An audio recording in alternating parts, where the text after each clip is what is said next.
One of the biggest problems in healthcare is the lack of evaluation. So evaluation is finding the root cause of something.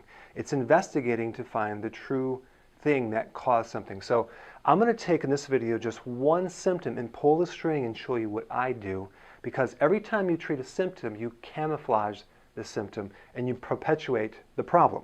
All right, let's just take fatigue, for example. We're going to take that as a symptom or a clue and go deeper. Now, the first thing I do is I find out when did it start and then what happened just before you start getting tired to get a clue to find out what's causing it. So there's two main situations with with fatigue. Number one is you're not sleeping and you're tired, or you are sleeping but you're still tired. So I guess one of the biggest causes of fatigue is you're not sleeping. But that's a symptom again of something else. So we don't want to treat it. We don't want to treat this with 5-hour energy drink or treat this with a sleeping pill. We want to find out what's really behind it. So I'm going to show you some of the potential causes of not sleeping. Number one, it could be stress.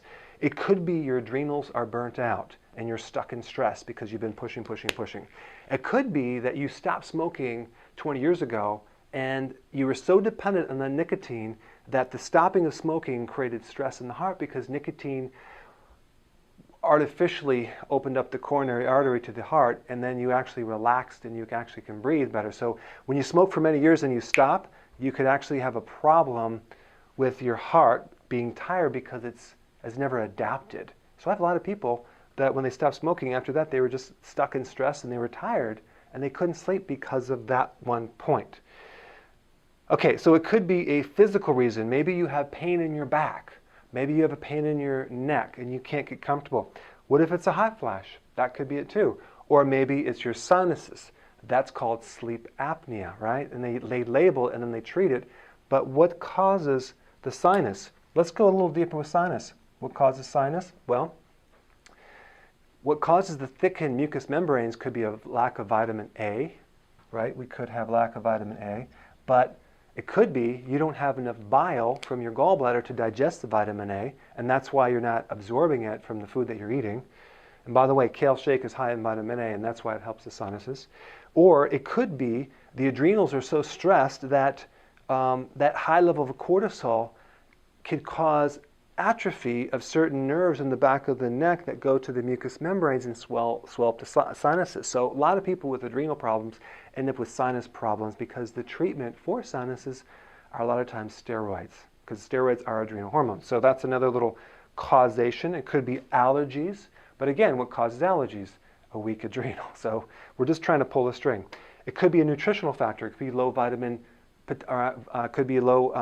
potassium, all right?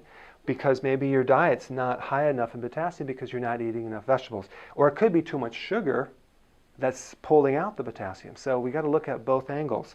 Could be lack of calcium because maybe you're eating too much junk food and you're not able to pull it because junk foods depletes calcium and B vitamins. So a lot of breads, pasta, cereal, crackers, biscuits, and waffles and pancakes can deplete the B vitamins that are supposed to be retained in the body and ending up with a low vitamin B. And then what happens is that you have nightmares and you can't sleep. So B vitamins help you sleep. It could be junk food. It could be alcohol. You know, these are just factors that I'm always looking at. It could be environmental, where your bed is just not flat enough and it kind of sags and you need a new bed. Or it could be noise because your husband snores.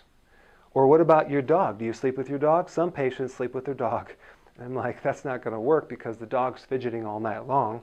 Or maybe you work third shift, okay? Another causation. Or maybe you're only getting 4 hours of sleep. So these are things that we have to pull a string and find out what's behind it, okay? But let's say, for example, you are sleeping and you're still tired. That could be a thyroid problem. Why?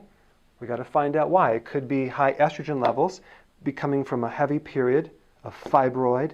Maybe you're eating too much soy in your diet.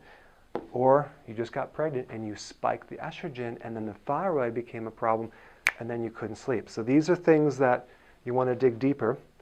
It could also be a liver. Did you realize that your thyroid is dependent on the liver and it converts the thyroid hormones through the gallbladder? So without a good liver or a good gallbladder, if you had it removed, you can't convert those thyroid hormones, thereby creating a fatigue in your body. So these are things that are deeper than the superficial. Or it could be a virus that comes out of remission. So anytime the immune system goes down because of stress, a loss of a loved one, boom, immune system goes down and you get sick. Old viruses can come out of remission and it could make you tired. I have people that are in chronic like mono, which is Epstein-Barr virus, and they're always tired because of the low adrenal, because they're in a stressful environment. I've also had people tired because they had an old head injury, and ever since that injury, they've been tired in their head. Okay, it could be also our light sleeper, because the adrenals are so stressed out, your body can't get into the lower levels and can't relax. All right, these are all deeper levels. So number one, never accept a symptom as being a problem. Okay, differentiate symptoms from problems, cause and effect, and always ask why, and that way you can really get to the bottom of it. I hope this helped. I'll see you in the next video.